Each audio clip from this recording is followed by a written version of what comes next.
नमस्कार मु सुदीप्ता आपण मो चैनल लाइव हेतु सुदीप्ता को स्वागत करुच्ची।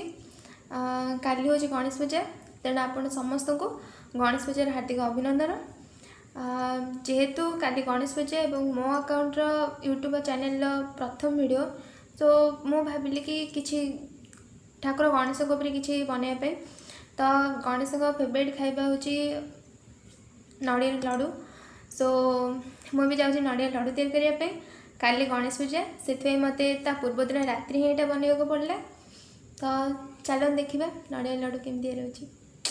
भिडियोटी देखा पूर्व आपण रिक्वेस्ट कि प्लीज मो चैनल को सब्सक्राइब कर दिंतु एवं जदि मो भिडियोटी आपण भल लगुच आपन किसी साहाय्य करुच्ची तो लाइक कर दिंतु एवं निज फ्रेंड्स मान सहित शेयर भी कर दिंतु। तो चैनल स्टार्ट करें आज भिडियोटी।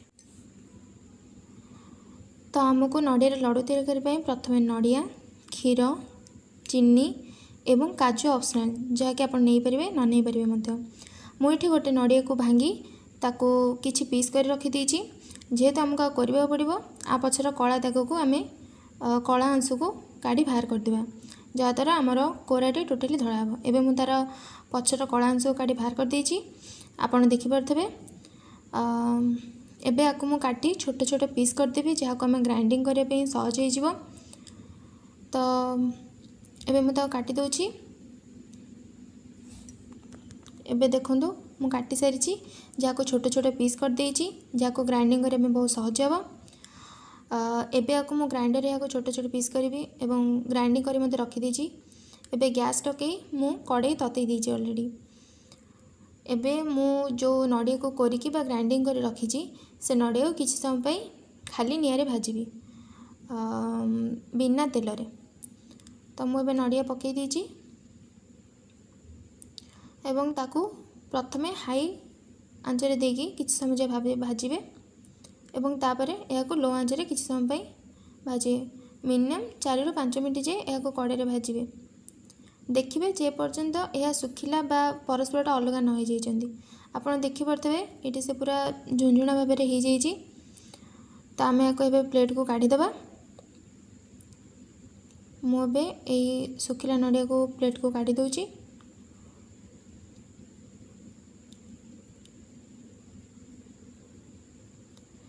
मुझे प्लेट को काढ़ी देवा पर जेहेतु आम कड़े की किसी पुणी थे बसई दूची एवं कड़ेटी तातिला अच्छी एवं जाए। तो आम काजू किसी समय कड़े भाजबे कड़ेटी अलरेडी तातिरा अच्छी तेणु मुझे काजू पकई दूची। तो आम काजू किसी समय भाजवा द्वारा टेस्ट ही किसी अलग आसी था। मुझे कड़े काजू पकई सारी जहाँ को किसी समय भाजीबी।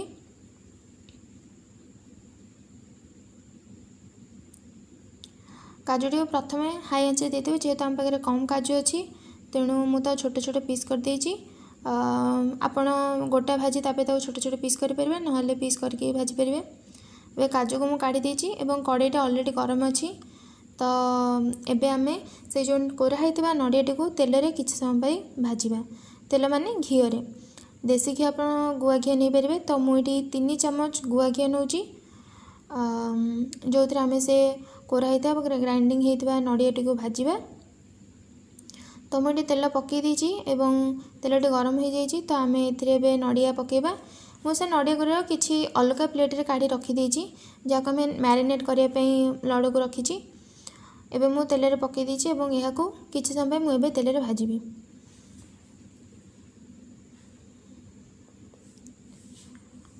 तो आप देखिपे तेल रे पड़े द्वारा किसी समय भाजी आपड़ से पर्यंत चल रखु ना तले लगिज। तो आप देखिपे धीरे धीरे ये टिके ब्राउन ही आसुची बोधे। तो मुझे निआरे घी किसी समय भाजी देले आप देखिपे यार कलर भी टिके चेंज हो ब्राउन ही आसला। तो ये ठीक भाव आम या बेसी भाजबा नहीं बेसी भाजिले आटे कड़ाड़े स्वाद आसी थाए। तो आम आपको एतिरे भाजी आम ए क्षीर देवा। तो मुझे आदि क्षीर देवी तेणु नड़िया अनुसार आम क्षीर दबा जी नड़िया दब तादर आम अल्प टे अधिक क्षीर दबा जहाँद्वारा नड़िया तादर भल सीझी पार टे। तो मुझे नड़िया क्षीर दे देती गोली एवं गोलौची आमे किछि समय तो गोलेबा पुणी टिके किछि समय छाड़ीदेवा जहाँद्वारा से नड़िया क्षीर सहित टिके अब्जर्व करदेव।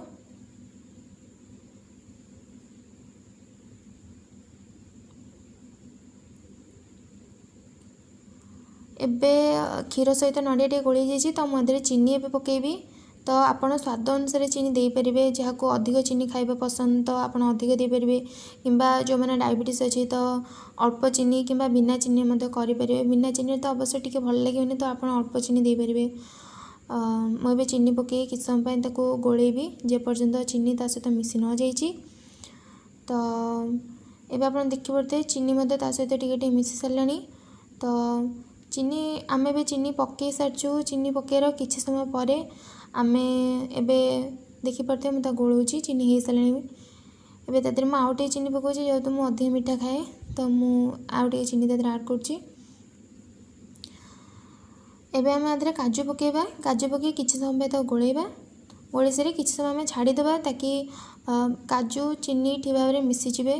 काजू सीझीजिव मध्य टिके नाकू आउ चीनी मध्य मिलैजिव। तो आप देखिपे क्षीर टिके माने मरी आसलानी, सुखिला हो आसलानी टिके। तो आम भाजवा से पर्यटन जेपर्यंत माने आप देखिए सुजी हलवा कला बेले माने क्षीर दे सारा आम तो किसी समय भाजी था। तो ये आप देखुए से काठ हो सारानी, एबे देखते से मुंडा आकार हो सारानी। तो आम को माने से भाया भाव में हो आमके लड़ू आम या से कंसिस्टेंट हो सारानी।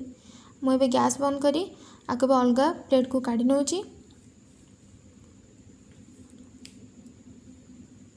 तो मुझे प्लेट को काढ़ी किसी समय ठंडा कर रखीदेवी, जेहेतु तातिला अच्छे तो लड़ू बनवाई टी असुविधा हे। तो मुझे प्लेट को काढ़ी किसी समय ठंडा करने रखीदे। ठंडा हो सारापर आम यहाँ नहीं लड़ू तैयारी करवा। एबे ये ठंडा हो सारी, तो मुझे आदरू किसी अंश नहीं लड़ू तैयारी करी। आप देखते आप एमती हाथ में नहीं लड़ू बन तार प्रॉपर आकार देवाई आप हाथ में एमती करपारती। एवं आपण दी हाथ लगे दी हाथर पापुली चक्की ताको भल राउंड शेप दे पारे, जहाद्वारा से माने प्रॉपर आकार रही। मुझे तार नड़िया गुंडर जो भाजी थी मु सुखिला खाली तादर किसी अंश बाहर के रखी थी मैरिनेट करने। तो आ द्वारा लड़ूटी बहुत खूब सुंदर भी देखा जाए एवं किसी टेस्ट भी आसी था जेहेतु सुखिला। तो मुझे सेहीपरि आम अन्य किसी लड़ू बनईदेवा, माने जी अच्छी तादर लड़ू बनईदेवा। तो मुझे सेकेंड लड़ू बनाऊँगी। तो आपण देखिपे देखु केते सुंदर देखा प्रॉपर शेप रे भी अच्छी। तो यहीपरि भाव में आम गोटे गोटे सब लड़ू बनई देचे। यह थिला नड़िया केमती लड़ू तैयारी कराए तार रेसिपी।